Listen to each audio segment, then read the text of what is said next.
പല കാസർഗോഡ് എന്ന് പറയുന്നത് ഇന്ന് ഒരു ഗൾഫ് രാജ്യത്തെയാണ് നമ്മൾ ഇന്ന് കാസർഗോഡിലെ ഓരോ വീട്ടിൽ നോക്കിയാലും ഒരാളെങ്കിലും ഗൾഫിലുണ്ടായിരിക്കും.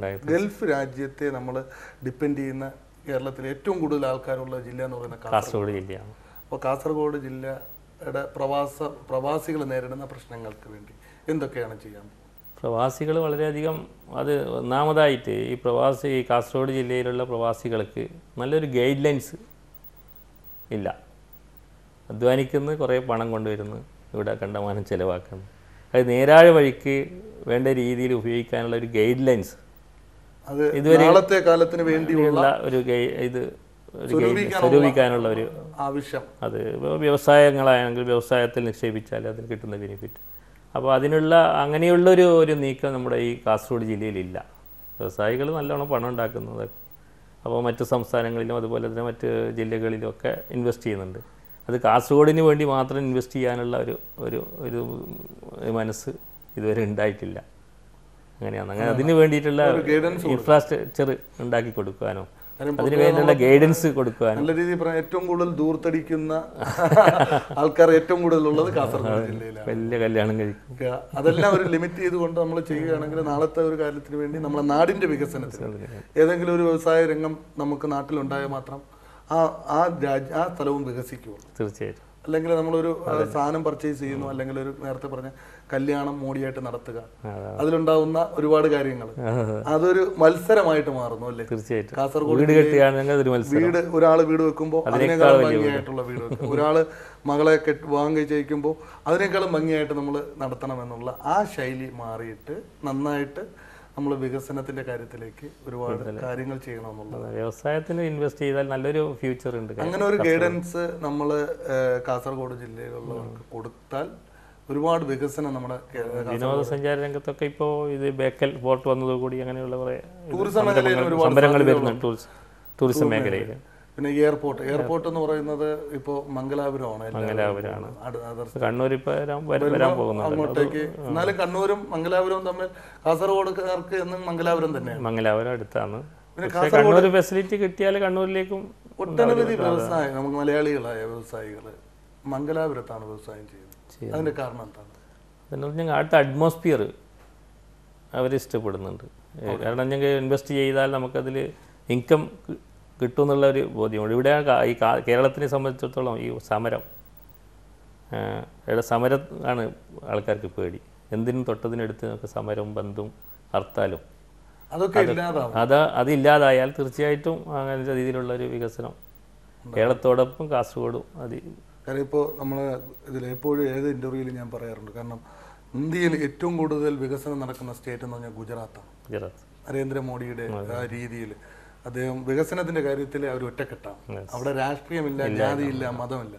അതുപോലെ നമ്മൾ കാരണം വികസനം എന്ന് പറയുന്നത് ഒരു നമുക്ക് രാജ്യത്തിന്റെ ഡെവലപ്മെന്റ്, അതായത് അത്രയും വികസനം വന്നാലേ നമ്മൾ ഒരുപാട് മുന്നിലോട്ട് പോവുകയുള്ളൂ എന്നുള്ള സത്യം മനസ്സിലാക്കണം. ഇപ്പോൾ ഒരുപാട് ബാക്കിയുള്ള സംഘടനകൾ കോപ്പറേറ്റീവ് സഹകരണ ബാങ്കിലുണ്ട്, പിന്നെ PTA സ്കൂളിന്റെ PTA പ്രസിഡന്റാണ്. എന്തൊക്കെ സ്ഥാനമാണ് ഇപ്പോൾ വഹിക്കുന്നത്? ഞാൻ പാർട്ടിയുടെ സ്ഥാനം പഞ്ചായത്ത് മുസ്ലിം ലീഗിൻ്റെ ട്രഷററാണ്. അതുപോലെ സ്വതന്ത്ര കർഷക സംഘത്തിൻ്റെ സംസ്ഥാന working committee member, taluk president. അതുപോലെ തന്നെ ഇവിടെ തൊട്ടടുത്ത് ഒരു ഗവൺമെൻറ് ഹയർ സെക്കൻഡറി സ്കൂളുണ്ട്. അവിടെ 10-25 വർഷമായിട്ട് ഞാൻ തന്നെയാണ് PTA പ്രസിഡന്റ്. എൻ്റെ കുട്ടികളൊന്നുമില്ല, എന്നാലും ആൾക്കാരെ വിടുന്നില്ല. അപ്പോൾ അവിടെ പിന്നെ ഒരു സ്കൂള് ഉണ്ട്. ഞാനും PV അബ്ദുൾ റസാഖ് സാഹിബ് എന്ന് പറയുന്ന നേരത്തെ ജില്ലാ പഞ്ചായത്ത് പ്രസിഡന്റും ഇപ്പോഴത്തെ UDF സ്ഥാനാർത്ഥിയുമായ PV Abdul Razak chairman, ഞാൻ മാനേജറായിട്ടുള്ള സ്കൂളുണ്ട്, higher secondary school English medium. അതുപോലെ തന്നെ കുറേ കമ്മിറ്റികളിലൊക്കെ ഞാൻ കോൺട്രാക്ട് സാമൂഹിക സാംസ്കാരിക രംഗത്തെല്ലാം വളരെ ശ്രദ്ധേയമാണ്. അപ്പോൾ ഈ ഇത്രയും രാഷ്ട്രീയപരമായിട്ടും സാമൂഹിക രംഗത്തും വളരെ തിരക്കുള്ള സമയത്ത് ബിസിനസ് കാര്യങ്ങൾ എങ്ങനെ മാനേജ് ചെയ്യും? ബിസിനസ് എൻ്റെ മകനുണ്ട് സഹായിക്കാൻ. അപ്പോൾ തന്നെ അത് ഏകദേശം എൻ്റെ മാനേജർമാരൊക്കെ ഇതാകുന്നു. ഞാൻ ഫോണിൽ ബന്ധപ്പെട്ടിട്ട് കാര്യങ്ങളൊക്കെ. ഇപ്പോൾ എവിടെയൊക്കെയാണ് പ്രോജക്റ്റ് നടക്കുന്നത്? ഇപ്പോഴേ PWDയിൽ വർക്കുണ്ട് എനിക്ക്. ഇവിടെ ഒരു പുതിയ വർക്ക് കിട്ടിയിട്ടുണ്ട് കാസർഗോഡ് ജില്ലയിൽ തന്നെ, കാസർഗോഡ് താലൂക്കിൽ തന്നെയാണ് അതിൻ്റെ റോഡിൻ്റെ വർക്ക്. അതിൻ്റെ ആരംഭം കുറിച്ച് ഇപ്പോൾ. അതുപോലെ തന്നെ PWD റോഡ്സിൽ പിന്നെ കുറേ വർക്ക് കിട്ടിയിട്ടുണ്ട്. അതൊക്കെ തുടങ്ങേണ്ടത്. ഈ റോഡിന്റെ വർക്കൊക്കെ എന്നെല്ലാം പറയുമ്പോൾ ഒരു ടൈമിലി കംപ്ലീഷനാണ്, സമയബന്ധിതമായി തീർത്തു കൊടുക്കണം എന്നുള്ളതാണ്. കാരണം എത്ര പെട്ടെന്ന് അതിനെ മാൻ പവർ അതിന്റെ പ്രധാന ലേബർ ഓറിയന്റഡ് ഒരു വർക്കാണത്. എത്രത്തോളം ലേബേഴ്സിന് നമുക്കിപ്പോൾ ഏറ്റവും കൂടുതൽ ഷോർട്ടേജ് ഉള്ള ലേബേഴ്സിലാണ്, എത്രത്തോളം കാസർഗോഡ് ജില്ലയിലെ ഏറ്റവും വലിയ ശാപമാണത്. അതാണ് എത്ര പണം കൊടുത്താലും ലേബേഴ്സിന് കിട്ടൂല. പക്ഷേ ലേബേഴ്സിന് കിട്ടിയാൽ തന്നെ സ്കിൽ വർക്കേഴ്സ് ആയിരിക്കില്ല, അവരെ കിട്ടാൻ പ്രയാസമാണ്. ഇപ്പോൾ വളരെ ഏറ്റവും എനിക്ക് തോന്നുന്നു കേരളത്തിൽ വെച്ച് ഏറ്റവും കൂലി അധികമുള്ള ഒരു ജില്ലയാണ് ഇത്.